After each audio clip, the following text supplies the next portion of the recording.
ನಾಲ್ಕನೇದಾಗಿ ಕರ್ಕಾಟಕ ರಾಶಿ, ಕರ್ಕಾಟಕ ಲಗ್ನ. ಈ ರಾಶಿ ಲಗ್ನದಲ್ಲಿರ್ತಕ್ಕಂಥವ್ರಿಗೆ 2026 ಒಂದು ಹೊಸ ವರ್ಷದಲ್ಲಿ ಯಾವ ರೀತಿಯಾಗಿರ್ತಕ್ಕಂಥ ಫಲಗಳಿದೆ ಅಂತ ನಾವು ನೋಡೋಣ. ಈ ವರ್ಷದ ಆರಂಭದಲ್ಲಿ ಬೃಹಸ್ಪತಿಯು ನಿಮ್ಮ 12ನೇ ಮನೆಗೆ ಸಾಗುವುದರಿಂದ ಕೆಲವು ಸಣ್ಣ ಆರೋಗ್ಯ ಸಮಸ್ಯೆಗಳು ಉಂಟಾಗಬಹುದು.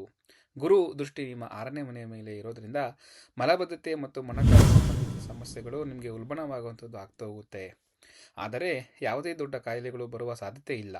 ಜೂನ್ ಮತ್ತು ಅಕ್ಟೋಬರ್ ನಡುವೆ ನೀವು ಅನೇಕ ಆರೋಗ್ಯ ಸಂಬಂಧಿತ ಸಮಸ್ಯೆಗಳಿಂದ ಮುಕ್ತರಾಗಿರುತ್ತೀರಾ. ಆಗಸ್ಟ್ನಲ್ಲಿ ರಸ್ತೆ ಅಪಘಾತ ಸಾಧ್ಯತೆಗಳಿರೋದ್ರಿಂದ ಜಾಗ್ರತೆಯನ್ನು ವಹಿಸಬೇಕಾಗುತ್ತೆ. ಸಂಧಿವಾತ ಮತ್ತು ಮಲಬದ್ಧತೆಯಿಂದ ಬಳಲುತ್ತಿರುವವರು ತಮ್ಮ ಆರೋಗ್ಯದ ಬಗ್ಗೆ ವಿಶೇಷ ಕಾಳಜಿಯನ್ನು ವಹಿಸಬೇಕಾಗುತ್ತೆ. ಜನವರಿ ಮತ್ತು ಜೂನ್ನಲ್ಲಿ ನಿಮ್ಮ ಆರೋಗ್ಯವು ಉತ್ತಮವಾಗಿರಬಹುದು. ಈ ರೀತಿಯಾಗಿರ್ತಕ್ಕಂಥ ಒಂದು ಸಂದರ್ಭದಲ್ಲಿ ಆರೋಗ್ಯದ ಕಡೆ ನಿಮಗೆ ಹೆಚ್ಚಿನದಾಗಿರ್ತಕ್ಕಂಥ ಗಮನವನ್ನು ನೀವು ತೆಗೆದುಕೊಳ್ಳಬೇಕಾಗುತ್ತೆ. ನೀವು ತಡವಾಗಿ ಮಲಗುವರಾಗಿದ್ದರೆ ನಿಮ್ಮ ಅಭ್ಯಾಸವನ್ನು ಬದಲಾಯಿಸಿಕೊಳ್ಳಿ. ಇನ್ನು ಆರ್ಥಿಕ ಸ್ಥಿತಿಯನ್ನು ನೋಡೋದಾದರೆ ಈ ವರ್ಷದಲ್ಲಿ ನಿಮ್ಮ ಕಠಿಣ ಪರಿಶ್ರಮದ ಅತ್ಯುತ್ತಮದ ಫಲಿತಾಂಶಗಳನ್ನು ನೀವು ಸಾಧಿಸುತ್ತೀರಾ.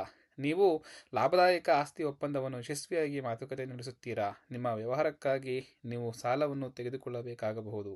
ನೀವು ಅದರ ಬಗ್ಗೆ ಎಚ್ಚರಿಕೆಯಿಂದ ಯೋಚಿಸಿದ ನಂತರ ಹೊಸ ವ್ಯವಹಾರಗಳನ್ನು ನೀವು ಆರಂಭ ಮಾಡುತ್ತೀರಾ. ಏಪ್ರಿಲ್ ಮತ್ತು ಜೂನ್ ನಡುವೆ ನಿಮ್ಮ ಆರ್ಥಿಕ ಸ್ಥಿತಿ ಉತ್ತಮವಾಗಿರುತ್ತದೆ.